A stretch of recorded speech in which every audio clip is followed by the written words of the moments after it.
இருக்கிறவர்களே underline பண்ணிக்கங்க. இந்த 3 வருஷம் மனப்பாட வசனம் சரியா? மனப்பாடம் பண்ணிக்கங்க. ரொம்ப நல்லா இருக்கும், ரொம்ப ஆசீர்வாதமா இருக்கும் உங்களுக்கு. ஸ்தோத்திரம். மாம்சம் எல்லாம் புல்லை போலவும் மனுஷனுடைய மகிமை எல்லாம் புல்லின் பூவை போல இருக்கிறது. புல் உலர்ந்தது. மனுஷனுடைய வாழ்க்கை எப்படி இருக்குதான்? புல்லை போல இருக்கிறது. மாம்சம் எல்லாம் புல்லை போல இருக்கிறது. அந்த மாம்சத்திலே வாழ்கிற காலங்கள் எல்லாம் புல்லின் பூவை போல. பணம், படிப்பு, பதவி, பெருமை, உலகத்தின் மேன்மைகள், வீடு, ஆஸ்தி, பாஸ்தி, சொத்து, சுதந்திரம், இதெல்லாம் மனுஷனுக்கு கொடுக்கப்பட்ட மகிமைகள். ஆக மனுஷர்கள் மாம்சமானவர்கள். நம்ம நல்லா புரிஞ்சுக்கணும். சோதரம். மாம்சம் எல்லாம் சொல்லுங்க புல்லை போல, புல்லை போல. அந்த மனுஷனுடைய மகிமை எல்லாம் புல்லின் பூவை போல. சொல்லுங்க. ஆமா, புல் உலரும் பூவும் உதிரும். உலர்ந்து போகக்கூடியவர்கள் நாம். நம்முடைய மகிமை எல்லாம் உதிர்ந்து போகக்கூடியது. புல் உலரும் பூவும் உதிரும்.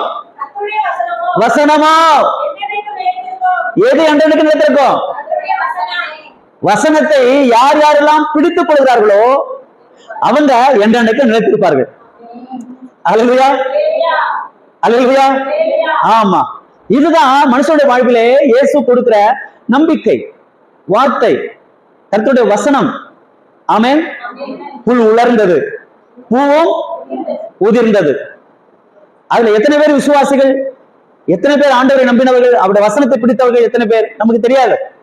இருதயங்களை பார்க்கிறவர் கர்த்தர். மனுஷனோ முகத்தை பார்க்கிறார். இருதயங்களை சோதித்தருகிறவர் கர்த்தர். ஆகவே விசுவாசிகளாக நமக்கு தேவன் நிரந்தரமாக வைத்திருக்கிற ஆசீர்வாதம் கர்த்தருடைய வேத புஸ்தகம் மாத்திருந்தார். இந்த வேதத்தை நாம் விசுவாசிப்போம், அதை வாசிப்போம், அதிலே தேடுவோம். கர்த்தருடைய வேத புஸ்தகத்தை தேடி வாசியுங்கள். அல்லேலூயா. ஆமா, கர்த்தரை தேடுகிறவர்களுக்கு ஒரு நன்மையும் குறைவுபடாது. ஆமென். அல்லேலூயா.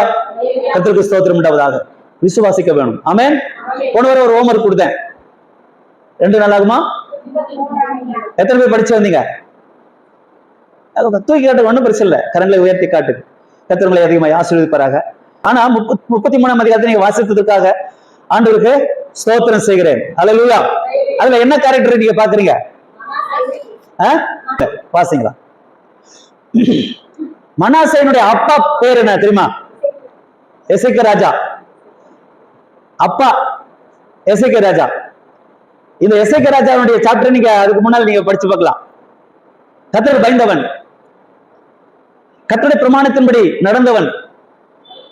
எசேக்கியா ராஜாவுடைய அப்பா. அவன் பொல்லாப்பு செய்கிறவன். தேவனுடைய ஆலயத்தை பூட்டி போட்டுட்டானா. அவனும் விக்கிரக ஆராதனைக்காரன். இங்க மனாசேயுடைய தாத்தா ஆலயத்தை பூட்டிட்டு விக்கிரக ஆராதனை செஞ்சு அவ பயங்கரமான அட்டகாசம் பண்ணதுனால தாத்தா வழிக்கு பேரன் யாரு? மனாசே. ஆனா அந்த எசேக்கியா ராஜா கர்த்தருக்கு பயந்ததுனால பூட்டப்பட்ட ஆலயத்தை திறந்து அதுல இருக்கிற தீட்டான காரியங்கள் எல்லாம் கொண்டு போயிட்டு தூரே பள்ளத்தாக்கில எரிஞ்சு விட்டு அவன் தேவனை தேடினான். எசேக்கியா ராஜாவோடு கர்த்தர் இருந்தார்.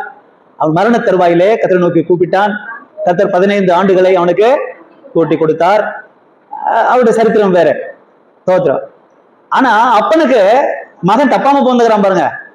இந்த மனாசே எத்தனை வயசுல ராஜாவானாராமா? சொல்லுங்க. மெச்சூரிட்டி கிடையாது. 12 வயசு பையனுக்கு என்ன மெச்சூரிட்டி இருக்கும்?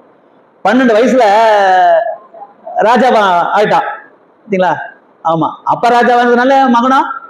ஆமா, அந்த ராஜ ஆளுமை அவனுக்கு தெரியாது. எப்படி ஆட்சி செய்யணும், பெரியவங்களுடைய குணம் செய்யணும், வாலிபருடைய குணம் செய்யணும், அம்மாமாருடைய குணம் செய்யணும், உடன்பிறந்தருடைய குணம் செய்யணும், என்ன நாட்டு மக்களுடைய காரியங்கள் என்ன, எதுவுமே தெரியல. மனாசேனா அந்த பேருக்கு என்ன அர்த்தம் தெரியுமா? மறக்கிறேன், மறதி. மனசேனா என்ன அர்த்தம் சொல்லுங்க, நல்ல சத்தமா சொல்லுங்க. அல்லேலூயா, அல்லேலூயா. ஆமா, இதுல நிறைய வெரைட்டி இருக்குது. மறதி இல்ல, மறதி, மறதி, மறதி. மறதி என்ன தெரியுமா? சொல்லுங்க. ஞாபகம். நன்றி மறதி. அல்லேலூயா. அன்பு மறதி, உதவிகள் மறதி. தோத்திரம். பேருக்கு அர்த்தமே மறதி. அதனால அவங்க எப்படி எந்த சூழ்நிலை பேர் வச்சாங்கன்னு தெரியல. இவன் வந்து ஆண்டவரை தேடாம பூசாரிகளையும் விக்கிரகங்களையும் பில்லி, அது ஒண்ணுன்னா படிங்க, அது ஒண்ணுன்னா படிங்களா, நல்லா இருக்கும். வாசிங்க 33ல. ஒண்ணுனா பில்லி சூனியங்களை அனுசரித்து அஞ்சனம், அஞ்சனம், அஞ்சனம், அஞ்சனம் என்ன? ஜோசியம், நாள் பாக்குறது. அஞ்சனம், அஞ்சனம்னா கை ரேக பார்த்து சொல்றாங்கல்ல, பஞ்சாங்கம். பஞ்சாங்கம் பாக்குறது. அது அந்த அந்த காலத்திலே இருந்திருக்குது. அந்த முட்டாள் ராஜாவங்க இந்த காரியத்தை செஞ்சு வந்தாங்க. பாத்தீங்களா? பில்லி சூனியம்னா என்ன? மந்திரம், ஏவல் வைக்கிறது, மந்திரம் பண்றது. ஆமா. அப்புறம் என்ன அடுத்தது? என்ன? அஞ்சனம் பாக்குறதும் குறி சொல்றது, சாமியாடி. அப்பவே சாமியாடி இருக்காங்க, குறி சொல்லி இருக்கிறாங்க. தோத்திரம். இந்த மனசையும் இதுக்கு விதிவிலக்குல பெரிய ராஜா இவன். இவனே இப்படி இருக்கிறான், அந்த நாடு எப்படி இருந்துருவோம்? ஒரு தேசத்துக்கு ராஜாவே இப்படி இருக்கலாம் அப்படின்னா அந்த நாட்டு மக்கள் எப்படி இருந்திருப்பாங்க? ஆமா, அதனாலதான் இஸ்ரவேலுக்குள்ளே அநேக நாட்களாய் மெய்யான தெய்வம் இல்லை, உபதேசிக்கிற ஆசாரியன் இல்லை, வேதம் இல்லை. ஆனா இதெல்லாம் இருந்துச்சு. என்ன இருந்துச்சு? பில்லி சூனியம் இருந்துச்சு, அஞ்சனம் பாக்குறவங்க இருந்தாங்க, குறி சொல்றவங்க இருந்தாங்க, இதெல்லாம் இருந்துச்சு. தீ என்னது?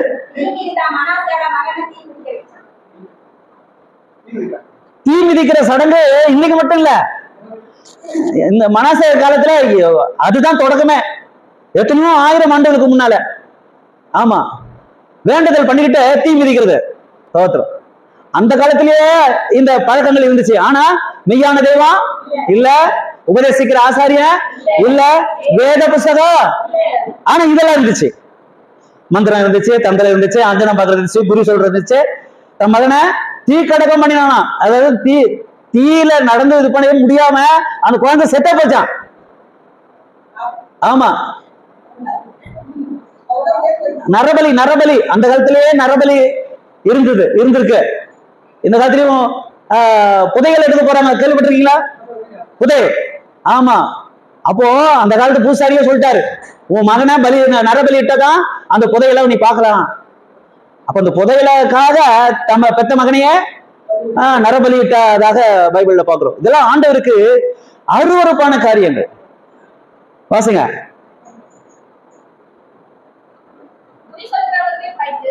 குறி சொல்லுகிறவர்களை வைத்து கர்த்தருக்கு கோபம் உண்டாக ஆண்டவருடைய பார்வைக்கு மிகுதியும் பொல்லாப்பானதையும் செய்தான். என்ன செஞ்சான்? சொல்லுங்க, என்ன செஞ்சான்? பொல்லாப்பானதை செஞ்சான், அஞ்சனம் பார்த்தான், தேவனுக்கு கோபம் ஊட்டினானாம், அருவருப்பானவைகளை. அந்த நாட்களிலே இந்த மனசே ஆட்சி காலத்திலே அப்படி எல்லாம் கர்த்தரை வேதனைப்படுத்தினான், துக்கப்படுத்தினான். ஜனங்கள் எல்லாருக்குள்ளும் மெய்யான தேவை இல்ல, உபதேசம் பண்ணுகிற ஆசாரியன் இல்ல, வேத புஸ்தகம் இல்ல. ஆனா இதெல்லாம் இருந்துச்சு. அக்கிரமங்கள் இருந்துச்சு, அநியாயங்கள் இருந்துச்சு, தோசை இருந்துச்சு, பில்லு சூனி இருந்துச்சு, அது இது எல்லாம் இருந்துச்சு. அப்புறம் என்ன செஞ்சோமா? தேவனுடைய ஆலயத்துல எல்லாம் என்றும் மோசேயை கொண்டு இஸ்ரவேலுக்கு கொடுத்த சகல நியாயப்பிரமாணத்திற்கும் கட்டளைகளுக்கும் நியாயங்களுக்கும் ஒத்தபடியே அவர்களுக்கு நான் கட்டளையிட்டவை எல்லாம் அவர்கள் செய்ய சாவதானமா இருந்தார்களே ஆகில் நான் இனி அவர்களை காலை அவர்கள் பிதாக்களுக்கு நிலை. வாசி வாசி வாசி.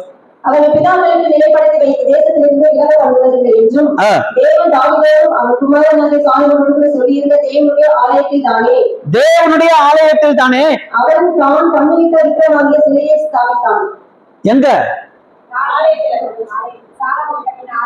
சாலமோன் கட்டின ஆலயத்துல இல்லையா? தாவீது பொருள் எல்லாம் சேர்த்து வச்சு தம் மகன் தாவீது தேவன் அந்த ஆலயத்துல தங்கினாரே இல்லையா? எழுந்தருளி வந்தார். ஷெக்கினாவின் மகிமை அந்த ஆலயத்துல விளங்கினது. துதியும் பாடலும் ஆராதனையும் ஸ்தோத்திரமும் துதியும் பெரிதாய் விளங்கி கொண்டிருந்த அந்த இடத்துல இந்த முட்டா பையா என்ன பண்ணுச்சு? அந்த அதுக்குள்ள என்ன வந்துருச்சு? விக்கிரகம் வந்துருச்சு, உலகம் வந்துருச்சு, பிசாசு வந்துருச்சு. பாத்தீங்களா? அருவருப்பு வந்துருச்சு. அதுக்குள்ள இருக்க பூஜாரிகளா என்ன செஞ்சாங்க? ஆசாரியர்களா இருக்க வேண்டிய பூஜாரிகளாய் மாறிவிட்டார்கள். என்னங்க? ஆண்டவருக்கு ஆராதனை செய்கிற ஆசாரியர்கள் ஆமா இருக்க வேண்டியவங்க இப்ப யாரே மாறிட்டாங்க? பூசாரிகளா மாறிட்டாங்க. அருவருப்புலாம் ஆலயத்துக்குள்ளே வந்துருச்சு. அங்க ஏலம் கூட ஆரம்பிச்சிட்டாங்க. ஆலயம் பிசினஸ் சென்டரா மாறிடுச்சு. இன்னைக்கு அப்படியே இருக்குது நிறைய கிறிஸ்தவ ஆலயங்களில இல்லையா? ஆமா, வெளி உலகம் உள்ளுக்குள்ளே வந்துருச்சு. பணம் உள்ளுக்குள்ளே பேச ஆரம்பிச்சிருச்சு. பணத்துக்காக ஜனங்கள் தேவனுடைய மகிமையை மாற்றி விட்டார்கள். ஸ்தோத்திரம். அருவருப்புகள் இந்த மனாசே நாட்களிலே ஸ்தோத்திரம். இவர்கள் கர்த்தரை மறந்து விட்டார்கள். மனாசையின் ஆட்சி காலத்திலே கர்த்தரை மெய்யான தெய்வத்தை மறந்து விட்டார்கள். உபதேசிக்கிற ஆசாரியர்களை மறந்து விட்டார்கள். கர்த்தருடைய வேத புஸ்தகத்தை மறந்து விட்டார்கள். ஆகவே அந்த மனாசையினுடைய நாட்கள் ஒரு இருண்ட காலமாக மாறி போனது. ஸ்தோத்திரம். தேவனை ஆராதிக்க வேண்டிய இடத்துல பணம் வந்து உட்காந்துருச்சு, பதவி வந்து உட்காந்துருச்சு. எத்தனை கிறிஸ்தவ சபைகளிலே ஆலயங்களிலே கமிட்டி இருக்குது இல்லையா? கமிட்டில ஆளுங்க செலக்ட் பண்ணி வைக்கிறாங்க. வருஷம் ஓட்டு நடக்குது, ஓட்டு போடுறாங்க. நிறைய சபைகள் நடந்துட்டு இருக்கா இல்லையா? ஆமா, தலைவர்களை நிக்க வச்சு ஆமா இந்த வருஷம் யாரு ட்ரெஸரு, யாரு தலைவர், யாரு உப தலைவர், யாரு அப்படி போட்டிக்கு வேற நிக்க வைக்கிறாங்க. வீடு விடா விசுவாசி வீட்டுல போயிட்டு ஓட்டு கேட்கறாங்க. அசிங்கமா இருக்குது. சபைகள் சீரழிஞ்சு போயிருச்சு. விசுவாசிகளை நம்ம ஜெபிக்க வேண்டியவளா இருக்கிறோம், அழ வேண்டியவளா இருக்கிறோம். ஆண்டவரே, தேவனுடைய ஆலயங்கள், தேவனுடைய ஊழியங்கள் எனக்கு கெட்டு சீரழிந்து கொண்டு இருக்கிறது அப்படின்னு நம்ம அழ வேண்டிய காலம் இது. அல்லேலூயா. ஜனங்கள் வேதத்தை விட்டு விட்டார்கள். சத்தியத்தை சத்தியமாய் உபதேசிக்கிற ஆசாரியர்கள் இல்லை, குறைந்து போனார்கள். மெய்யான தெய்வம் இல்ல மக்களுடைய வாழ்விலே. மனுஷர்களை கொண்டு போய் தெய்வங்களாய் நிறுத்திவிட்டு சிலை வழிபாடு பண்ணி கொண்டிருக்கிறதை பார்க்கிறோம். அன்பான தேவ பிள்ளைகளே, இந்த மனாசே நாட்களிலே அப்படிதான் இருந்தது. ஜனங்கள் சீரழிந்து போனார்கள். ஆகவே தான் உள்ளே போகளுக்கு வெளியே வரலுக்கு சமாதானம் இல்லாமல் இருந்தது. ஜனங்கள் நெருக்கப்பட்டார்கள். எங்கோ அமளி உண்டாயிட்டதாக வேதத்திலே வாசிக்கிறோம். கலகம் உண்டாக்கினதாக வேதத்திலே வாசிக்கிறோம். ஜனங்கள் மிகவும் நெருக்கடியான நிலையில போய் கடந்து வாழ்க்கை நடத்தி கொண்டிருக்கிற சூழ்நிலையை பார்க்கிறோம். நெருக்கடி காலங்கள் இன்னைக்கு பைனான்சியலா இன்னைக்கு நெருக்கடி தேசத்தை பிடித்துக் கொண்டிருக்கிறது. நல்ல சமூகம் இல்லை, எங்க பார்த்தாலும் சீரழிவுகள். இந்த கடைசி நாட்களிலே ஒரு கூட்டம், நாம் ஒரு சிறு கூட்டம், சிறு மந்தை, ராஜரீக குடும்பம் நாம் இன்றைக்கு உருவாகி கொண்டு வருகிறோம். அல்லேலூயா, ஆமென். கர்த்தரை மாத்திரம் நம்பி அவருக்கு மாத்திரம் பிரியமாய் நடந்து அவரை மாத்திரம் உறுதியாய் பற்றி கொண்டு நமக்கு நியமித்திருக்கிற ஓட்டத்திலே பொறுமையோடு ஓடிக்கொண்டிருக்கிறோம். ஆமென். விசுவாசிக்கிறீர்களா? இந்த மனாசே நாட்களில் நடந்தது போல இன்னைக்கு நடந்து கொண்டிருக்கிறதை நாம் பார்க்கிறோம். வாசிங்க. அப்படியே கர்த்தர் இஸ்ரவேல் புத்திரருக்கு முன்பாக அழித்த ஜாதிகளை பார்க்கிலும் யூதாவும் 7 ஜாதிகளை தேவன் அழித்து போட்டு அந்த 7 ஜாதிகளும் வாழ்ந்த அந்த தேசத்தை இஸ்ரவேல் ஜனங்களுக்கு சுதந்திரமாய் பங்கிட்டு கொடுத்தார். அல்லேலூயா. அதாவது சொல்லப்பட்டது தேவன் அழித்த 7 ஜாதிகள். அங்க 7 இல்ல, ஆனா வசனத்தை வாசித்து பார்த்தா 7 ஜாதிகள் என்ன செஞ்சாரு? அந்த 7 ஜாதிகளும் செய்து கொண்டிருந்த வாசிங்க. அழித்த ஜாதிகளை பார்க்கிலும் யூதாவும் இஸ்ரவேல் குடிகளும் பொல்லாப்பு செய்யத்தக்கதாக மனாசே அவர்களை வழிதப்பி போக பண்ணினான். இது ஒரு தலைவனுக்கு தேவையா? அவன் செய்ததும் அல்லாமல் ஜனங்களையும் அப்படி செய்ய வச்சான், கட்டாயப்படுத்தினான். கத்தி முனையில எல்லாரையும் மதம் மாத்தினான். பாருங்க, அந்த காலத்திலேயே அப்ப எந்த மதத்திலிருந்து எந்த மதத்தை மாத்தினான்? உண்மையான மார்க்கத்திற்கு பொய்யான மார்க்கத்துக்கு மாத்தினான். அப்பவே மத மாற்றம் நடந்துச்சு. தானும் அப்படி வாழ்ந்தான், ஜனங்களையும் அப்படி வாழ வச்சா. நீங்க பில்லி சூனியம் பாருங்க, நீங்க அஞ்சனம் பாருங்க, நீங்க தீ மிதிக்க நடக்க பண்ணுங்க, உங்க பிள்ளைகளை நீங்க என்ன செய்யுங்க, ஆமா தீ கடக்கம் பண்ணுங்க. என்ன அருவருப்பான காரியங்களை தான் செய்தது மட்டுமல்லாமல் ஜனங்களையும் செய்ய வைத்தான். எவ்வளவு பெரிய பாவம் பாருங்க. 55 வருஷம் இஸ்ரேல் ஜனங்களை அவன் ஆட்சி செய்தானாமா. 12 வயசுல ராஜாவானா, 55 வருஷம் அரசாட்சி செய்தான். அப்ப அவனுடைய ஆளுகை காலங்கள் கிட்டத்தட்ட 67 வருஷம். ஜனங்களுக்குள்ளே மெய்யான தெய்வம் இல்ல. எத்தனை வருஷம்? 67 வருஷம். உபதேசம் பண்றதுக்கு நல்ல ஊழியக்காரங்க இல்ல, எல்லா பொய் ஊழியக்காரங்க தான் இருந்தாங்க. எல்லாமே மாயம் பண்றவங்கள தான் இருந்தாங்க. எல்லாமே வருமானத்துக்காக, பணத்துக்காக ஜனங்களை ப்ளீஸ் பண்றவங்கள தான் இருந்தாங்க. வேத புஸ்தகம் 67 வருஷமா வேத புஸ்தகம் இல்ல, ஜனங்க தெய்வத்தை தேடல. அதனால கர்த்தர் என்ன செஞ்சாரு? வாசிக்க பார்க்கலாம். பேசின போதிலும் என்ன மாதிரி மிஸ்டேக் பாருங்க. ஆண்டவர் பேசுறாராமா, திரையில இருந்து பேசுறாராமா, கைப்பிரதி மூலமா பேசுறாராமா, வானொலி செய்தி மூலமா பேசுறாராமா, திருப்பிரசனத்தின் மூலமா பேசுறாராமா, வேதத்தை படிக்கும் போது பேசுறாராமா, கனவுல பேசுறாராமா, ஊழியக்காரன் மூலமா பேசுறாராமா, கர்த்தர் எப்படி எல்லாம் தரிசனத்தின் மூலமா தேவன் பேசுறாராமா. ஆனா ஆண்டவர் பல விதங்களிலே இன்னைக்கு பேசி கொண்டிருக்கிறாரு. ஜனங்க என்ன செய்றாங்க? ஜனங்க என்ன செய்றாங்க? இவங்களுக்கு எல்லாம் வேற பொழப்பு இல்ல, இவங்களுக்கு எல்லாம் வேற வேலை இல்ல, இவங்க எல்லாம் ஏதோ வெளிநாட்டுல இருந்து பணத்தை வாங்கி இப்படியே செஞ்சுக்கிறாங்க. கேலி பரியாசம். செவி கொடாமல் போனார்கள். கர்த்தருக்கு ஜனங்கள் செவி கொடாமல் போனார்கள். மனசையும் அந்த அரண்மனை இருக்கிறவங்களும் செவி கொடாமல் போனார்கள். தேசம் தேவனுக்கு செவி கொடுக்கவில்லை. அதனால ஆண்டவர் ரொம்ப மனஸ்தாபப்பட்டார். என்ன செய்றார் பாருங்க. ஆகையால் கர்த்தர் அசீரியா ராஜாவின் சேனாதிபதிகளை அவர்கள் மேல் பலப்பண்ணினார். கர்த்தர் பண்றாரு, கர்த்தர் காரியத்தை செய்யறாரு. அல்லேலூயா. ஜனங்க கூட கர்த்தர் பேசுறாரு. ஆனா ஜனங்க என்ன செய்யல? செவி கொடுக்கல, கவனியாமல் போனார்கள், கவனிக்காமல் போனார்கள். அல்லேலூயா. வேதம் என்ன சொல்றது பாருங்க. எபிரேயர் 3ஆம் அதிகாரம் முதல் வசனம். எபிரேயர் 3ஆம் அதிகாரம் முதல் வசனம். டக்கு டக்குன்னு எடுங்க சீக்கிரம். நீங்க நானும் யாருங்க? பரம அழைப்புக்கு பங்குள்ள பரிசுத்த சகோதரரே. நமக்கு வேதம் நம்மளை பார்த்து என்ன சொல்லுது பாருங்க. பரம அழைப்புக்கு பங்குள்ள பரிசுத்த சகோதரரே, அப்போஸ்தலரும் பிரதான ஆசாரியருமா இருக்கிற கிறிஸ்து இயேசுவை கவனித்து பாருங்கள். இப்போ பிரதான ஆசாரியர் யாரு நமக்கு? சொல்லுங்க. இயேசு. மெய்யான தெய்வம் யாரு நமக்கு? சொல்லுங்க சத்தமா. அல்லேலூயா, அல்லேலூயா, ஆமென், அல்லேலூயா. யோவான் 17:17, யோவான் 17:17 குறிச்சு வச்சுக்கங்க. இதெல்லாம் மனப்பாட வசனம், உங்க மனசுல பதிக்கப்பட வேண்டிய வசனங்கள். இதா வாசிங்க. சத்தியத்தினாலே அவர்களை பரிசுத்தமாக்கும், சத்தியத்தினாலே அவர்களை பரிசுத்தமாக்கும், உங்களுடைய வசனமே சத்தியம். அப்போ சத்தியம் எது? இயேசுவே வழியும் சத்தியமும் ஜீவனுமா இருக்கிறாரு. அல்லேலூயா. அப்போ மெய்யான தெய்வம் யாரு? இயேசு கிறிஸ்து இல்லையா? 1 யோவான் 5ஆம் அதிகாரம், 1 யோவான் 5ஆம் அதிகாரம் 20வது வசனம் பாருங்க. 1 யோவான் 5ஆம் அதிகாரம் 20வது வசனம். அன்றியும் அறிந்து கொள்வதற்கு ஆண்டவராய் இயேசு வந்து நமக்கு புத்தியை தந்திருக்கிறார். என்ன புத்தி? வாசிங்க. எனப்பட்ட சத்தியம் உள்ளவருக்குள்ள இருக்கிறோம். அண்டர்லைன் பண்ணிக்க. இந்த சத்தியம் உள்ளவர், இந்த இயேசு கிறிஸ்துவானவர், அவரே மெய்யான தேவனும் நித்திய ஜீவனுமா இருக்கிறார். அல்லேலூயா சொல்லுங்க பார்க்கலாம். அல்லேலூயா. இந்த மெய்யான தேவன் யாரு? இயேசு. உபதேசிக்கிற மெய்யான ஆசாரியர் யாரு? இயேசு. இங்க பரிசுத்த வசனம் யாரு? இயேசு. சத்திய வசனம் யாரு? இயேசு. அல்லேலூயா. யோவான் சுவிசேஷம்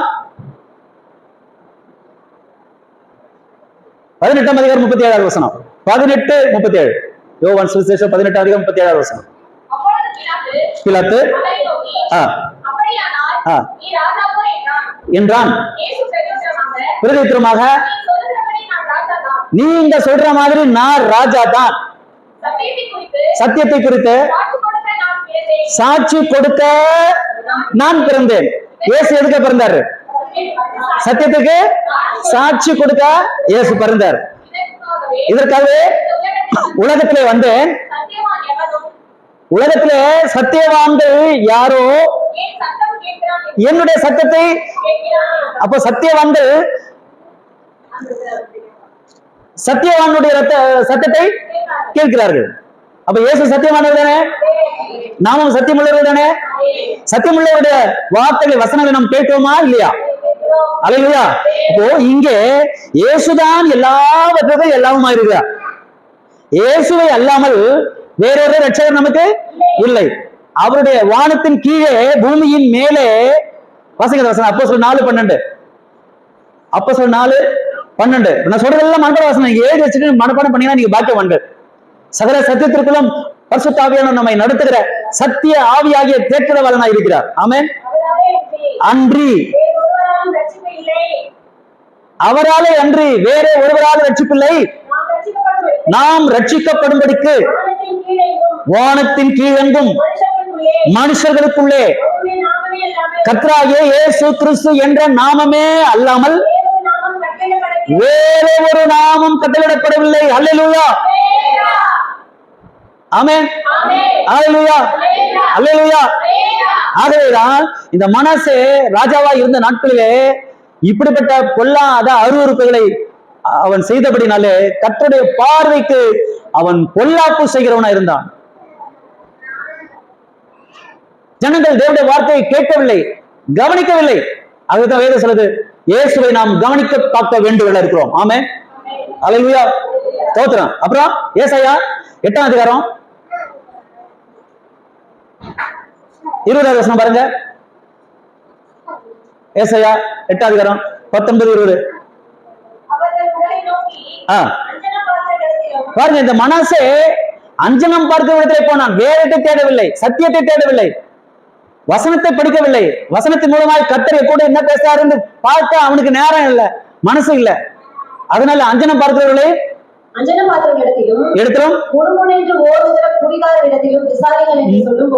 ஜனங்க இன்னைக்கு எங்க தேடி தேடி ஓடுறாங்க? முணு என்று ஓடுகிற குரி சொல்றவங்க கிட்ட போய் நிறைய கிறிஸ்தவர்கள் கூட இன்னைக்கு ஏமாற்றப்பட்டு வஞ்சிக்கப்பட்டு குரி கேட்க போறாங்க. தீர்க்க தரிசனம் என்ற பெயர்ல பாஸ்டர் ஜெபம் பண்ணிட்டு கர்த்தர் உங்க கூட என்ன பேசுறாரோ அது எனக்கு சொல்லுங்க. அவர் எதையாவது சொல்லி புரடா விட்டு கிறிஸ்துவின் அன்பை விட்டு உங்களை பிரிச்சு விட்டுறாங்க. இது மாய்மாலம். வேதத்தை தேடி வாசியுங்கள். அல்லேலூயா. கர்த்தர் அதன் மூலமா உங்களுக்கு பேசுவார். போதும். அதுக்கு மிஞ்சி தீர்க்கதரிசனம் இல்ல. வேதத்துக்கு மிஞ்சின தீர்க்கதரிசனம் இல்ல. குருக்காரங்க தேடி ஓடாதீங்க, குரு சொல்றவங்க தேடி ஓடாதீங்க, தீர்க்கதரிசனம் என்ற பேர்ல ஓடாதீங்க. தோத்திரம். உங்களை ஏமாத்திடுவாங்க, உங்களை வஞ்சிச்சிடுவாங்க. அந்த நாட்கள் ஜனங்க அப்படிதான் பண்ணிட்டு இருந்தாங்க. சொல்லும்போது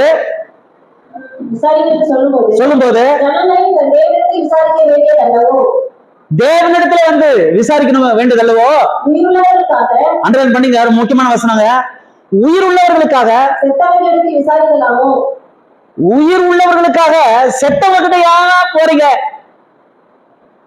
அது அந்தோனியரா இருக்கலாம், அப்போஸ்தலரா இருக்கலாம், தீர்க்கதரிசி அல்லது ஜோசப்பா இருக்கலாம், சூசேப்பரா இருக்கலாம், மாதாவா இருக்கலாம், மரியாளா இருக்கலாம். அது யாரான செத்தவர்கிட்ட, செத்து போன பரிசுத்தவான்கிட்ட போக கூடாது.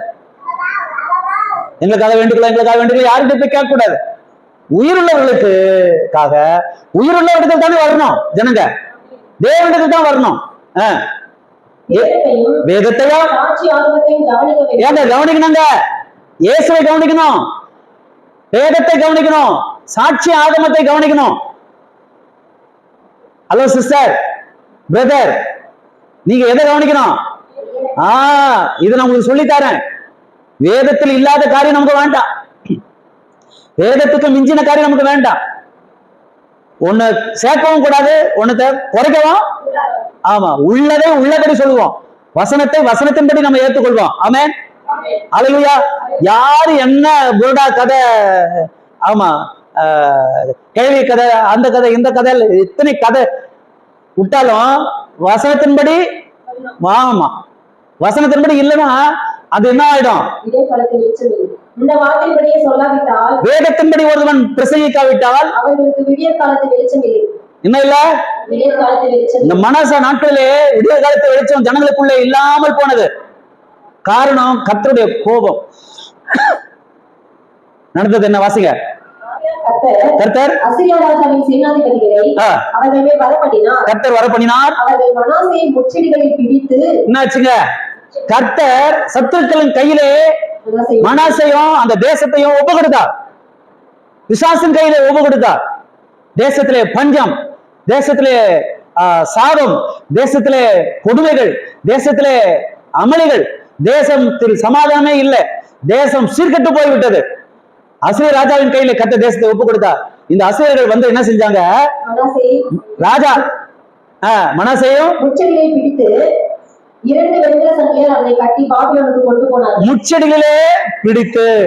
ஆமா, அப்போ இவன் தப்பிச்சா போதும்னு சொல்லி தப்பிச்சு என்ன செஞ்சான்? வைத்தர்ல அவனுக்கு முள்ளு பயர்ல ஆமா அடிச்சு விட்டு போட்டா எப்படி இருந்திருக்கும்? இன்னொரு டிரான்ஸ்லேஷன்ல அவன் மூக்குல கொரடு போட்டாங்களாமா. கொரடு, மாட்டுக்கு மூக்குனாங்க குத்துறாங்கல்ல, அந்த மாதிரி அவனுக்கு மூக்குனாங்க குத்துனாங்களாம். குத்திட்டு பாபிலோனுக்கு கொண்டு போனார்கள். இன்னொரு டிரான்ஸ்லேஷன்ல இழுத்து கொண்டு போனார்கள் அப்படின்னு இருக்கு. சங்கிலில கட்டி மூக்குல மூக்குனாங்க குத்தி சங்கிலில கையும் காலையும் கட்டி இழுத்துட்டு போனாலாம் தெருவில். இந்த நிலைமை வேணுமா மனசுக்கு? இல்லையா? கர்த்தரை மறந்தவனுக்கு இல்லையா? மனசன் என்ன அர்த்தம்? மறக்க கூடாது. அதனாலதான் டெய்லி சொல்றோம் ஜெபம் முடிஞ்ச பின்னால, என் ஆத்மாவே என் முழு உள்ளமே அவருடைய பரிசுத்த நாமத்தை ஸ்தோத்திரி, என் ஆத்மாவே கர்த்தரை ஸ்தோத்திரி, கர்த்தர் செய்த சகல உபகாரங்களையா. ஆமென், அல்லேலூயா. எத்தனை நன்மைகளை கர்த்தர் நம்முடைய வாழ்விலே செய்திருக்கிறார். அல்லேலூயா, மறக்க கூடாது. ஆமென், அல்லேலூயா. 9ஆம் சங்கீதத்துல 17ஆவது வசனம் பாருங்க எப்படி இருக்கு. 9ஆம் சங்கீதம் 17ஆவது வசனம். அல்லேலூயா. துன்மார்க்கரும் தேவனை மறக்கிற எல்லா ஜாதிகளும், தெய்வத்தை, தன்னை உண்டாக்கினவரை, தன்னை படைத்தவரை, தன்னை தாயின் கற்பத்திலே தெரிந்து கொண்டவரை, தன்னுடைய தாயின் கற்பத்திலே எலும்புகள் தோன்றும் போது என் கருவை அவருடைய கண்கள் கண்டது. வேதத்துல வாசிக்கிறோம்.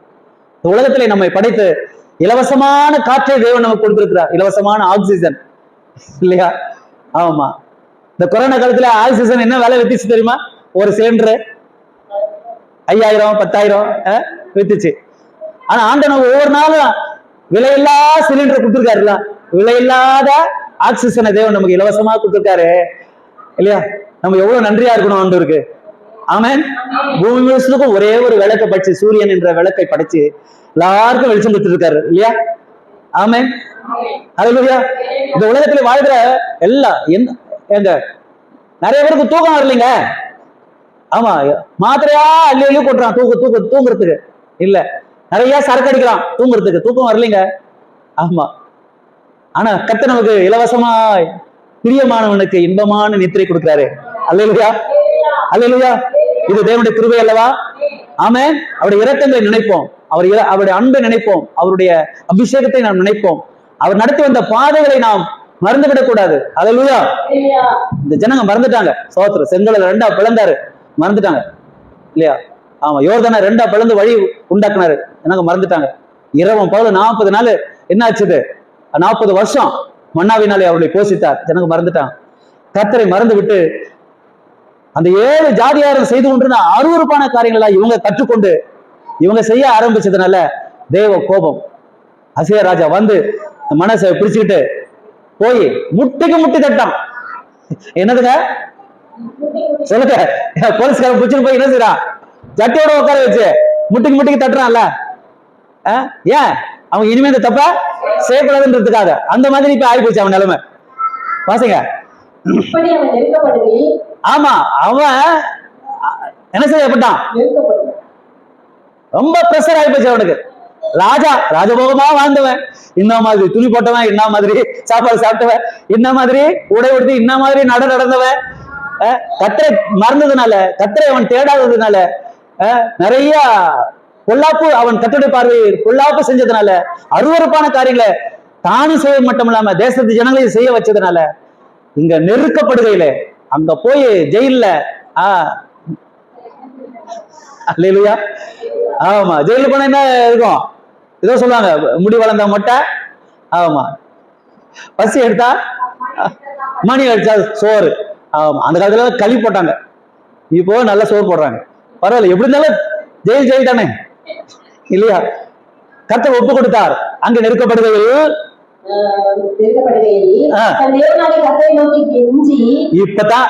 இப்பதான் புத்தி வருது. எங்க நல்லா இருக்கும் போது வரல. ஸ்தோத்திரம். நெருக்கப்படுகையில் அன்பான தேவப்பிள்ளைகளே, நீங்கள் நெருக்கப்படுகிறீர்களா? நமக்கு புத்தி வரட்டும்.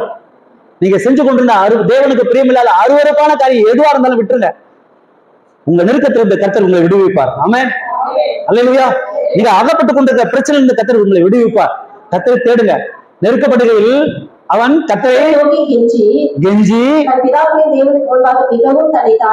இதுதான் நீங்க செய்யணும். உங்க பிரச்சனை விடுதலை ஆகணுமா? உங்க கஷ்டம் போகணுமா? வியாதி தீரணுமா? குடும்பத்தை சமாதானம் வரணுமா?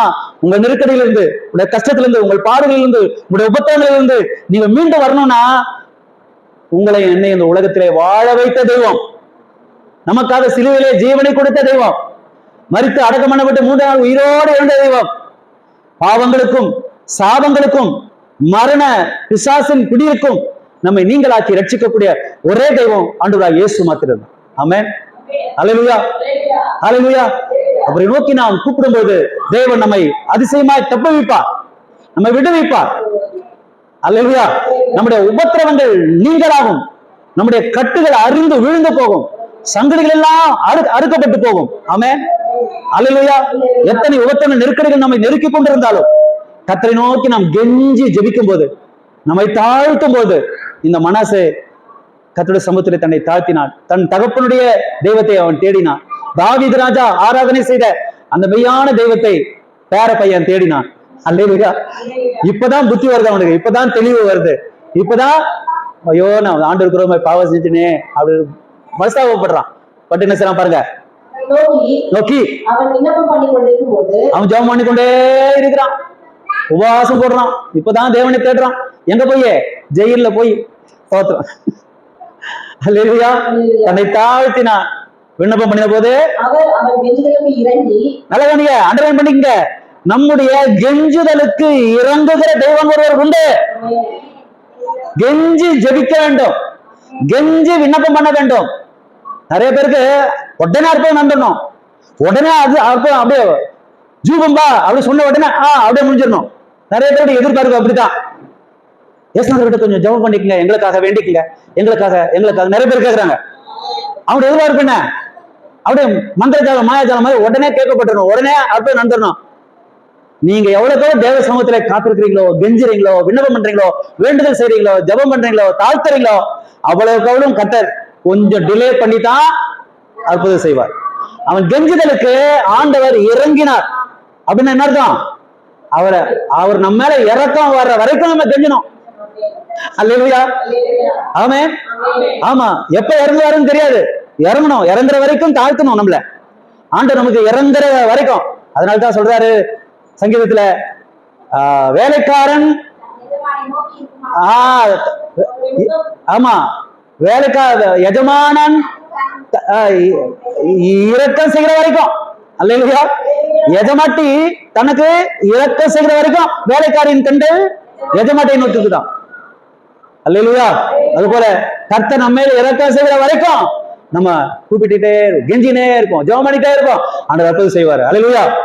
மனாசேக்கு கர்த்தர் இறங்கினார். இறங்கி அவன் ஜெபத்தை கேட்டு அவனை திரும்ப எருசலேமில் உள்ள தன்னுடைய ராஜ்யத்துக்கு வரப்பண்ணினார். அல்லேலூயா, அல்லேலூயா. போகும்போது எப்படி போனா? போகும்போது எப்படி போனாமா? முள்ளு முள்ளு கரடு முள்ளு மேலெல்லாம் முள்ளு பதர்ல போய் சிக்கிட்டான். அவன் மூக்குல மூக்கலாங்கரி போட்டாச்சு, கையில சங்கிலி, காலில சங்கிலி, ஒரு அடிமையை போல. ஆமா, அல்லேலூயா. ஆமா. ஆகவே அன்பான தேவ பிள்ளைகளே, மனாசையை நம்முடைய வாழ்க்கையின் பாடமாய் நாம் ஏற்றுக்கொள்வோம். ஆமென். மறுபடியும் அவன் ஜெபத்தை கேட்டு எருசலேமுக்கு ஆமா அப்ப போகும்போது கைதி மாதிரி போனா, வரும்போது ராஜாவா திரும்பி வந்தான். காரணம் மனம் திரும்பினதுனால கர்த்தருடைய கண்களிலே அவனுக்கு தயவு கிடைத்தது. அதுதான் பாயிண்ட். கர்த்தர் தான் தெய்வம்ன்றத நீங்க தெரிஞ்சுக்கிற வரைக்கும் இதுதான் நடக்கும். மனாசே அப்பதான் தெரிஞ்சுக்கிட்டான், கர்த்தர் தான் ஜெபத்தை கேட்கிறவரு, கர்த்தர் தான் என் கண்ணீரை பார்க்கிறவரு, கர்த்தர் தான் என்னுடைய உபவாசத்தையும் என்னுடைய கெஞ்சுதலையும் கேட்கிறவரு, கர்த்தருடைய கண்களில் தான் எனக்கு தயவு கிடைச்சிச்சு, கர்த்தரே மெய்யான தெய்வம் என்று மனாசே இப்பதான் ரட்சிப்பு வருது அவருக்கு, இப்பதான் புத்தி வருது. அல்லேலூயா, ஆமென். கர்த்தர் தான் நேசிக்கிறவர்களை விட மாட்டாருங்க எங்க போனாலும். அல்லேலூயா, கர்த்தர் நம்மளை நேசிக்கிறதா இல்லையா? ஆமென், ஆமென். எங்க போனாலும் அவருடைய அன்பு நம்மளை விடாது, அவருடைய இரக்கம் நம்மளை விடாது. ஆமா, நம்ம நல்லா பியூரிஃபுல்லா ஆகுற வரைக்கும், சுத்தமாகிற வரைக்கும் நம்மளை விடவே மாட்டார்.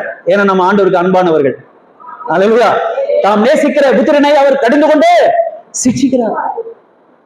தாம் நேசிக்கிற பிள்ளைகளை அவர் கடிந்து கொள்கிறார், சிக்ஷை செய்கிறார். ஐயோ என் பிள்ளை கெட்டு போயிடக்கூடாது, சாட்டையை எடுத்து வெளுக்கிறாரு. அல்லேலூயா. நல்ல வழியில நடக்கணும்னு இருக்காங்க, சத்திய வழியில நடக்கணும்னு இருக்காங்க, வேதத்தை பற்றி பிடித்துக் கொள்ளணும் இருக்காங்க, மெய்யான தெய்வத்தை ஆராதிக்கணும்ன்றதுக்காக கர்த்தர் நமக்கு சில சிக்ஷைகளை அனுமதி கொடுக்கிறார். அவை அன்பானவர்களே, கர்த்தரை தேடுவோம். ஆமென். அவர் இரக்கத்திற்காக கெஞ்சுவோம், பிரார்த்தனை செய்வோம், ஜெபம் பண்ணுவோம், கர்த்தரை நாம் தேடி விசாரிப்போம். அல்லேலூயா, ஆமென். ஏனென்றால் மாம்சம் எல்லாம் புல்லை போல இருக்கு, மனுஷனுடைய மேன்மைகள் எல்லாம் புல்லின் பூவை போல இருக்கிறது, புல் உலரும் பூவும் உதிரும், கர்த்தருடைய வசனமோ, கர்த்தருடைய வசனமோ. நீங்களும் நானா கர்த்தருடைய வசனத்தை தலைமையில் சுமந்து கொண்டால் அந்த கர்த்தருடைய வசனம் நம்மை சுமந்து கொண்டு பரலோகம் போகும். அல்லேலூயா. நமக்கு பரலோகம் போனோம், அதான் முக்கியம். அல்லேலூயா, ஆமென். ஆகவே நம்முடைய கண்கள் என்ன செய்ய வேணும்? எனக்கு ஒத்தாசை வரும் பர்வதங்களுக்கு நேராக ஏடுக்கையும் வானத்தையும் பூமியும் படைத்த கர்த்தரிடத்திலிருந்து. அல்லேலூயா, ஆமென்.